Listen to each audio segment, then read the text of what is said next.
Hey everyone, it's great to be back with you for another episode of More. On Sunday, we continued in our series, Hope Refined, and I loved how we as believers were called to maturity through the passage in 1 Peter.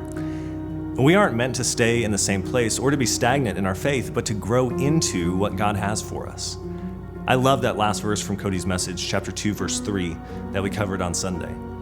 Peter says we're supposed to seek after the things of God and to increase in that with the condition, if indeed you have tasted that the Lord is good.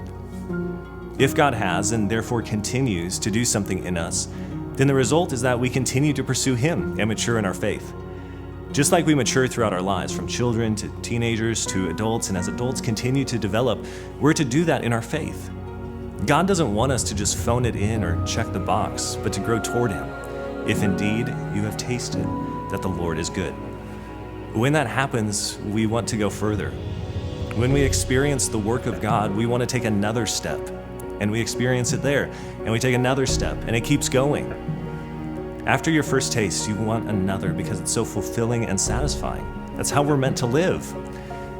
God has great things for us, and when we experience those things for ourselves, we want more. When we go after that more, that leads us to maturity. That's maturing in our faith. If you've plateaued or decreased in your faith, it probably means that your side of Jesus is off. Healthy things grow, so if you're not growing, go back to Jesus. If you've taken a hit and are leaning into what you want in your own interests, go back to Jesus. What is your life producing? What is happening in you, and what are you offering to the world? Is it the hope you have in Jesus? Is it what God is doing in you even today? We're meant to be growing, so if you're not, go back to Jesus.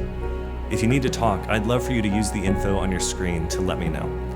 Your faith should be growing, and I'd love to chat and pray with you so that we can continue to pursue Jesus as mature believers. Let's go after Jesus together, and I'll see you next week for another episode of More.